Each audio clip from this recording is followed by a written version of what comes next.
Namaste everyone, welcome to yet another day, yet another session where we are covering all the 114 sets that have ever appeared since CAT 2017. And today is a very interesting day, as in we went out to complete all the 114 sets, and today we are at set 57, which marks 50% of our journey. So it's been a pretty interesting journey. I hope you have followed all the sets. If not, we have done them category wise. We've completed QBR, जिसके around 35 watt sets से. Then we move to Venn diagrams. Then we are covering all the charts and graphs, different graphs that have appeared so far. And today again we have CAT 24 slot 1 का एक बहुत interesting set. Let's apply our fate framework to decide whether this should have been picked or not. So in terms of familiarity, candlestick pattern is something that some people might be aware because they have seen this in stock market. Share market में आपने इस तरह का typical graph is a very common thing when you talk of technical analysis. तो share market में भी you talk of fundamental analysis, technical analysis. तो हम technical analysis में इस तरह के pattern candlestick chart देखते हैं तो कुछ लोग already familiar होंगे, but otherwise this is a slightly different chart and therefore they have given explanation. The chart below shows the price data for 7 shares as the candlestick plot for a particular day. The vertical axis shows the price of a share whose closing price. और उन्हें clearly समझा दिया legends का मतलब. Red में बहुत clearly समझ में आ रहा है कि loss हो रहा है. Loss ऐसे loss in the sense कि day की जो price है, closing price, that is lower than the opening price. And यहाँ पर जिस price पे share open हो रहा है, closing price उसकी ऊपर जा रही है. तो green वाले typically, which means if you buy a share at the opening price and sell it at the closing price, you will get a profit. ये अगर basic understanding भी आपने map कर ली, तो I don't think this is too challenging. But because we are following our framework, we'll honestly apply and say that this is not familiar. For those of you who have not seen such a chart, for those of you who are already comfortable, familiar with candlestick pattern, this might have been a tick, depends on you, but not a standard chart in terms of data interpretation. In terms of ambiguity of clues, तो understand clues तो है नहीं, सिर्फ chart का 2 line का explanation है कि chart क्या है. तो there is absolutely no ambiguity. This is definitely in our favour. Time consumption and extra info in questions. Let's quickly check. You have 4 questions. एक थीटा क्वेश्चन है, 3 ऑप्शन बेस्ड क्वेश्चंस हैं.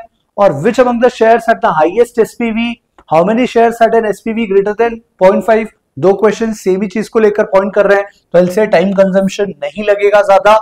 This is definitely in our favor. There is absolutely no extra info in questions. This is also in our favor.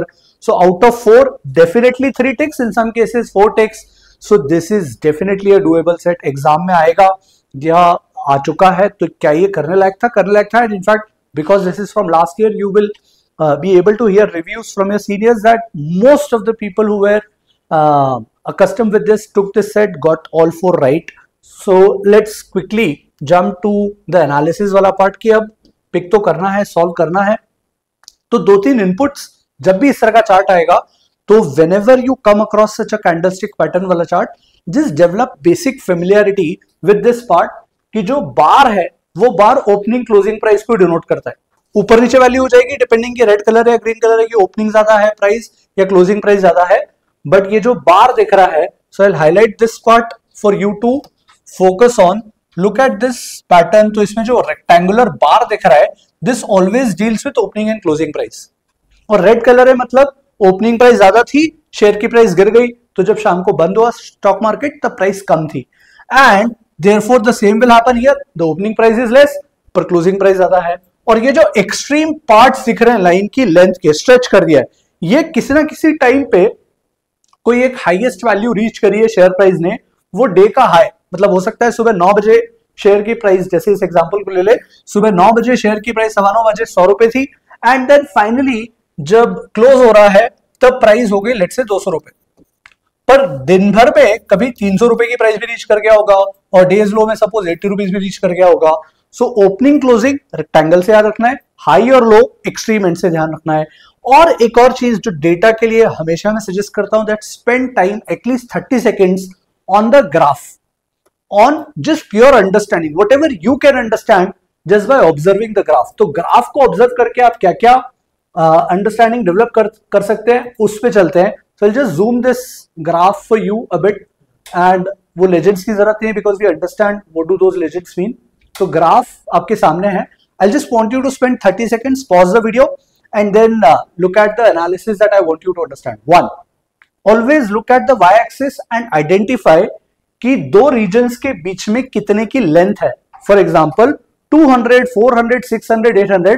मतलब अगर मुझे कोई भी rectangle की length नापनी हो तो बहुत सारे लोग एग्जाम में स्क्रीन पे इस तरह परेशान होते हैं कि अच्छा सी के लिए मुझे फॉर एग्जांपल अगर कैलकुलेशन करना होगा so I do it this way कि अच्छा 1200 जा रहा है फिर 800 जा रहा है तो 1200 माइनस 800 फिर मैं 400 करूंगा. This is not to be done. ये नहीं करना है. अगर आप ऐसे कर रहे हो स्क्रीन पे मैपिंग करके तो you are going to waste time. There is a chance that you might commit a calculation error. So what is it that you are expected to do once you have identified कि दो horizontal lines के बीच में distance 200 units का है vertical axis में, you simply need to count कि एक और दो lines है, मतलब 200 का one line का distance, तो 2 lines का gap, 2 का gap typically would mean 400. Similarly look at this. अगर यहां में gap देखूं तो 2.5, तो ये 2 के कारण 400 और ये 500. Just pause the video for a second and quickly calculate the difference between opening and closing price. फटाफट difference निकालें opening closing price का.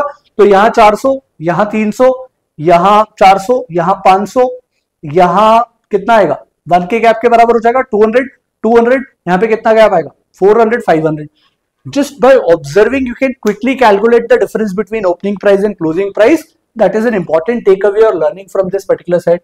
अब सिमिलरली डेज हाई और लो का गैप कई बार पूछ सकते हैं कि भाई एकदम लोएस्ट प्राइस और एकदम हाईएस्ट प्राइस के बीच का गैप कितना था. तब भी हमें काउंटिंग ऐसी करनी है कि will just count the gaps और the widths. So will say 1 2 3 4 5 6 मतलब 1200 का गैप. तो आपको परेशान नहीं होना पड़ेगा इस वैल्यू को रीड करने के लिए कि ये 2400 था, ये 1200 था, तो अब गैप मिलाकर 1200 हो रहा है. Once you have done this then any differences you'll be easily able to map because of the gap available.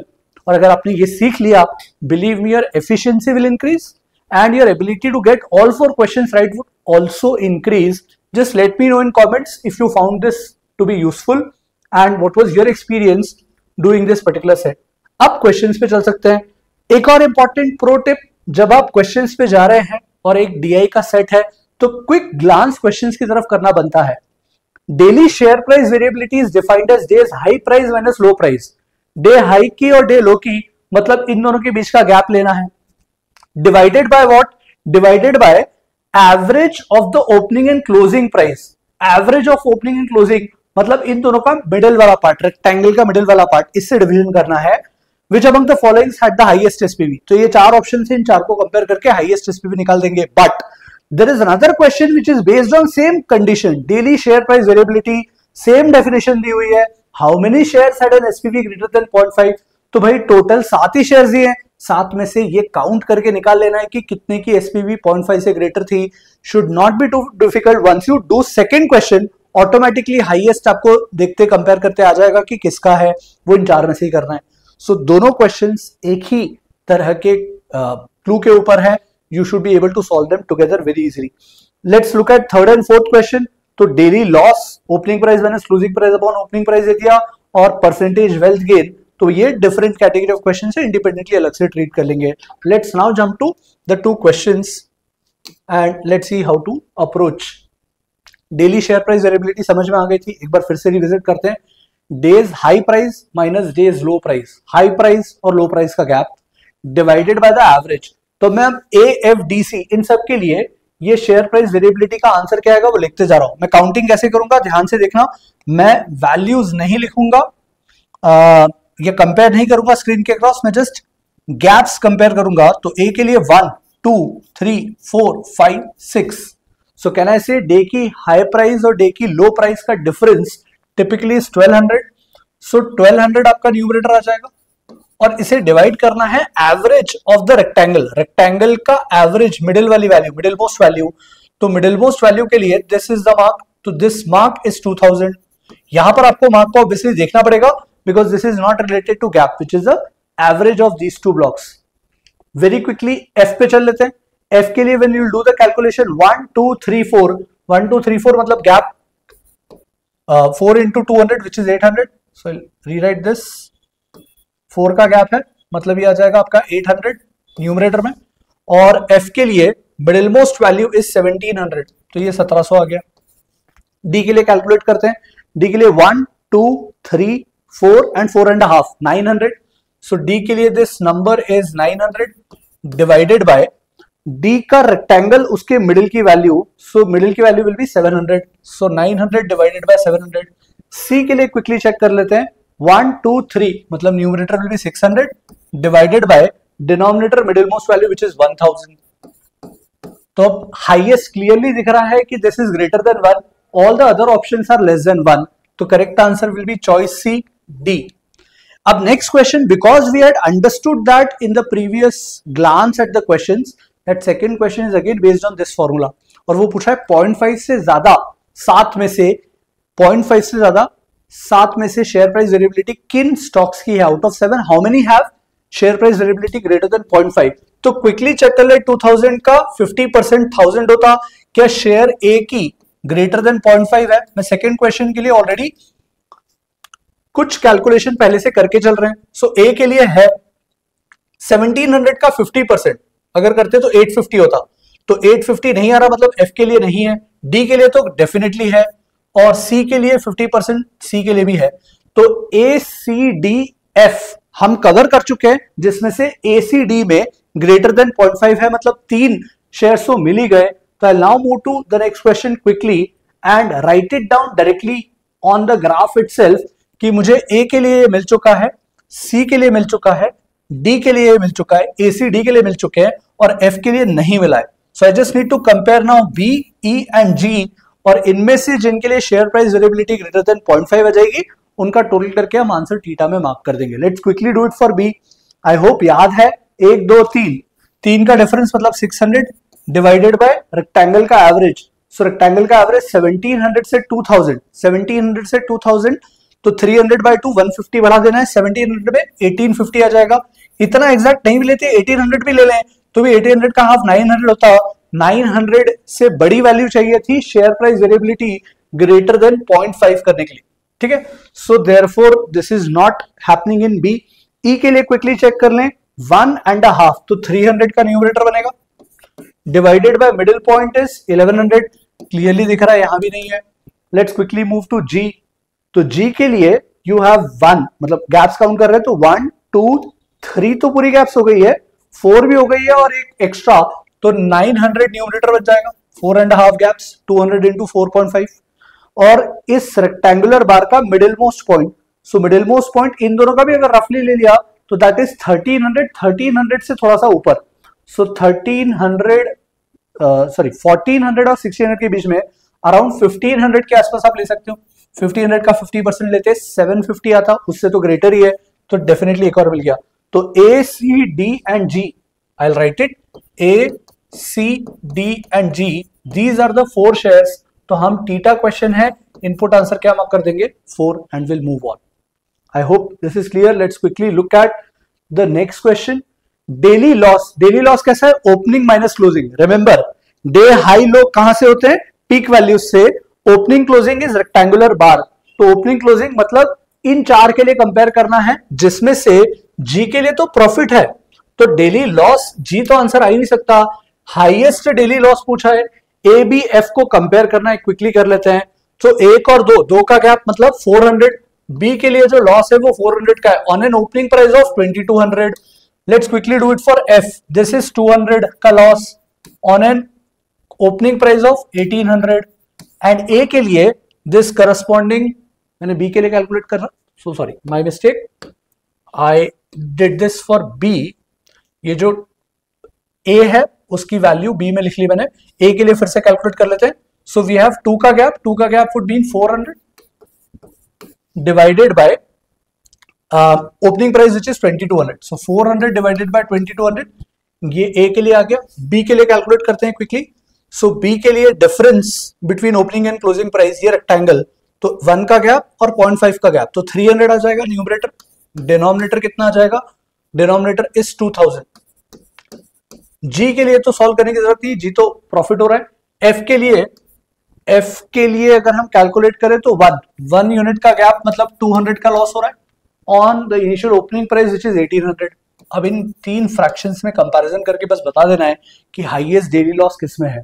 सो मैं सिर्फ फ्रैक्शन लिख रहा हूं, 1/6 पॉइंट समथिंग होगा, approximately 1/6, this is 1/9 and this is 1/5 point something. तो क्लियरली जिसका denominator सबसे छोटा वो वैल्यू बड़ी, तो choice D A is our answer. I hope this is pretty clear and straightforward. Let's look at the last question for this particular set. It says, what would have been the percentage wealth gain for a trader who bought equal number of all bullish shares? Bullish shares मतलब जो green में दिख रहे हैं, तीन ही shares है, कौन कौन से, सी, डी और जी। एक एक शेयर इनका खरीद लिया, तो खरीदने पे प्राइस कौन सी लगेगी, ओपनिंग प्राइस। रिमेंबर रेक्टेंगल का जो बॉटम एंड है वो ओपनिंग प्राइस, रेक्टेंगल का बॉटम एंड, क्योंकि ये ग्रीन हो रहा है तो ओपनिंग प्राइस और क्लोजिंग प्राइस में क्लोजिंग प्राइस ऊपर आएगी, ग्रीन कैंडल है। फिर जस्ट ओपनिंग प्राइस क्या क्या है वो हमें कॉस्ट दे देगी। तो मैं इसको मैप करके क्विकली देख रहा हूं कि what is the opening price. Opening price यहां से आ रही है 800, यहां से आ रही है 500 और यहां से आ रही है 1200।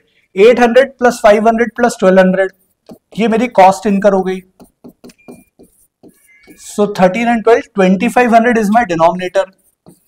और मुझे प्रॉफिट वेल्थ गेन परसेंटेज में निकालना है, तो प्रॉफिट कैसे निकलेगा, वो बेच कब रहा है, sold them at there days high. Days high मतलब सबसे टॉप वाला पॉइंट जो इन तीन में मिल सकता है, उनका गैप विथ ओपनिंग। तो 1 2 3 600 यहां, तो 600 का प्रॉफिट पहले वाले शेयर पे हो गया। सेकंड वाले में 1 2 3, 3 के बाद और 3.5, तो 3 से 600 और 1 700 का हो गया प्रॉफिट। और क्विकली नेक्स्ट वाले के लिए मैं गैप देख रहा हूं, अंडरस्टैंड दिस पार्ट, कि यहां से मैंने गैप देखा, सो दिस इज 1, नॉर्मली कर लेते हैं यहां से 1 2, ये पूरा 3 और 3.5, तो अगेन 700। तो बॉटम से आप काउंट करोगे तो this will be easier, this is your starting point. यहां से आप गैप्स काउंट कर रहे हो तो 1 गैप 2 गैप, ये पूरा गैप भी इंक्लूड होगा 3, और ये हाफ वाला गैप और हो रहा है 3.5, तो इसलिए मैंने 700 लिख लिया। तो 700 714 और 6 2000, 2000 का profit on a base of 2500 into 100। Solve करने की जरूरत नहीं है, 4/5 का रेशियो दिख रहा है, 4/5 is 80%। Choice B becomes your answer. So an interesting set, a different set, definitely doable set. Please share your feedback in comments because that is a great source of motivation. Also, if possible, because we have reached, at the halfway stage, half the battle is won, half is still remaining, and will need your inputs, your motivation to continue and complete all the 114 sets. So please share your feedback कि अभी तक out of 57 sets आपने कितने कर लिए हैं, what is the learning experience like, how is it that it is benefiting you, if at all it is benefiting you, and so on and so fourth. So that's it from my side. I'll take a leave. Ciao.